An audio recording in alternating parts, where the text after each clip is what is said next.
کچھ مورخین کا خیال ہے کہ یہ قبیلے در حقیقت ہندوستان کے قدیم ترین باسیوں میں سے ہیں جو بعد میں آنے والی نسلوں کے ساتھ مل گئے ہوں گے، جبکہ کچھ کا ماننا ہے کہ یہ عرب، ایران یا ترکی سے آئے۔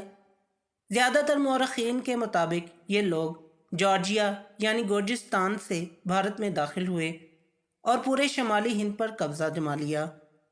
معروف مورخ کینیڈی نے اپنی تحقیق میں ثابت کیا ہے کہ گجر چونکہ ابتداً سورج کی پرستش کرتے تھے، لہٰذا ان کا تعلق ایران سے ہی رہا ہوگا۔ اس سلسلے میں مزید ثبوت اور شواہد پیش کرتے ہوئے وہ کہتے ہیں کہ یہ قبیلہ سورج کی پوجا کرتا تھا، اسی کی وجہ سے ان کے راجگان جنہوں نے ہندوستان کی الگ الگ ریاستوں پر 5ویں سے 12ویں صدی تک حکومتیں کی ہیں، اپنا لقب مہر یعنی سورج استعمال کیا ہے۔ ان میں مہر ناگ بھٹ، مہر بھوج، مہر دیو پرتہار، گوجر وغیرہ بھی شامل ہیں اور قابل ذکر ہیں۔ ایک نئی تحقیق کے مطابق گجر ترکی زبان کا لفظ ہے جسے ترکی میں گرزر کہتے ہیں، جو وہاں آج بھی خانہ بدوش قبائل کے لیے اس لفظ کا استعمال ہوتا ہے۔ گجری اور ترکی زبان کے کئی لفظ مشترک ہیں۔ کچھ مورخین گجروں کو خزر نسل کہتے ہیں۔ خزر جو ایک ترکی قوم تھی جس نے نوشیروان عادل سے کچھ عرصہ پہلے عروج حاصل کیا تھا، اور غالباً یہی ترک تھے جن کے خلاف دربند کی صدیں تعمیر ہوئی تھیں۔ خزر نے ترکی خانہ بدوش سلطنت کی روایات کو قائم رکھا۔ قباد کی پہلی تخت نشینی کے وقت خزر قبیلے نے ایران پر یورشیں شروع کر دیں۔ قباد نے خزر حملہ آوروں کا مقابلہ کیا اور انہیں شکست دے کر ملک سے باہر نکالا۔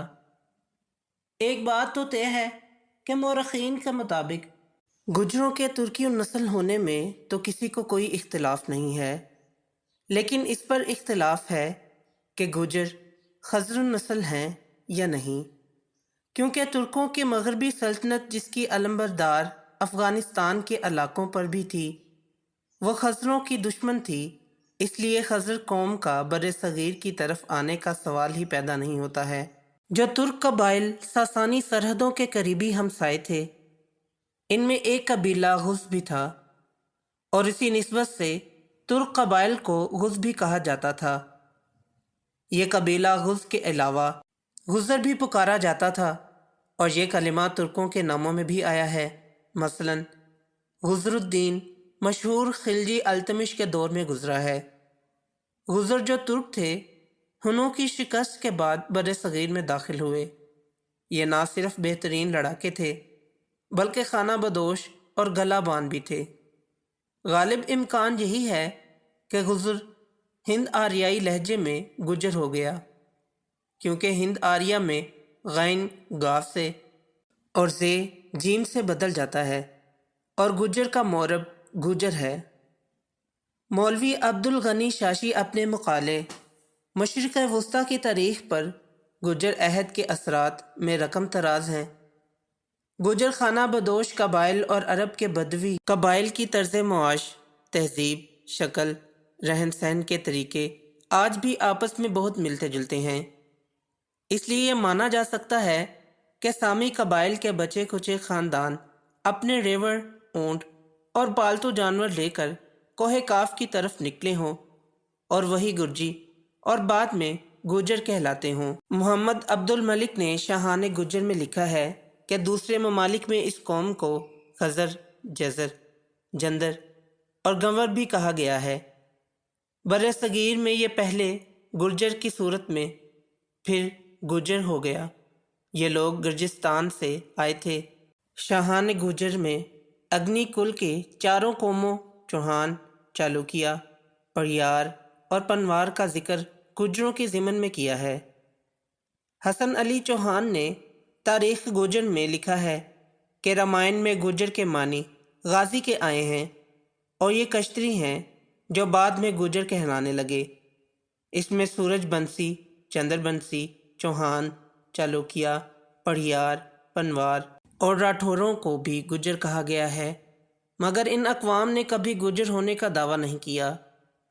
اور نہ ہی گوجروں نے کبھی ان اقوام سے اپنا نسلی تعلق ہونے کا دعویٰ کیا ہے، جبکہ جہانگیر کا کہنا ہے کہ گوجر قوم کے لوگ نوکری نہیں کرتے ہیں، ان کی گزر اوقات دودھ دہی پر ہے۔ جلال الدین اکبر نے ایک قلعہ بنا کر اس میں گوجروں کو آباد کیا تھا، جس کا نام گجرات ہو گیا۔ اس سے ظاہر ہوتا ہے کہ گوجر اور گجر کی اصل ایک ہی ہے۔ گوجروں کی آبادی کا دور دور تک منتشر ہونا بھی اس بات کی دلیل ہے کہ ان کی فرما روائی کا دائرہ کس قدر وسیع تھا۔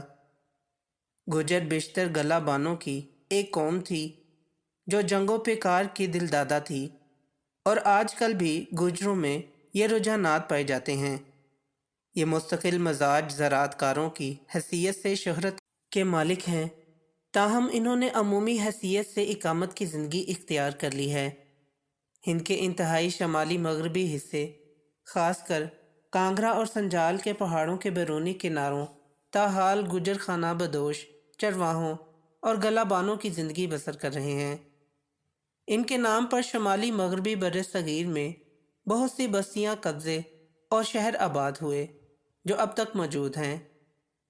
چینی مورخ ہیون سانگ کے مطابق ہندوستان میں گوجر سلطنت مشرق سے مغرب میں 833 میل تک پھیلی ہوئی تھی، جس کا دارالخلافہ بھیمال تھا۔ گوجر عہد میں ہندوستان الگ الگ علاقوں اور چھوٹے چھوٹے راجواڑوں میں بٹا ہوا تھا۔ ہر علاقے پر کوئی نہ کوئی قوم یا قبیلہ راج کر رہا تھا۔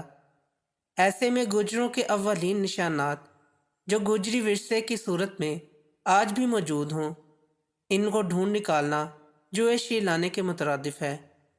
گوجروں کی بھارت میں آمد اور اس کے بعد ان کے عروج کا عہد 5ویں صدی عیسوی سے شروع ہو کر 12ویں صدی عیسوی تک جا پہنچتا ہے۔ پھر بھی قدیم وراثتوں کی چھان بین سے گوجر ورثے کے نشانات مل جاتے ہیں۔ تو دوستو، یہ تھی آج کی ویڈیو پسند آئی ہو تو لائک ضرور کریں اور میرے چینل کو سبسکرائب کریں۔ پھر ملتے ہیں ایک نئی ویڈیو کے ساتھ، تب تک کے لیے اجازت دیں۔ اللہ حافظ۔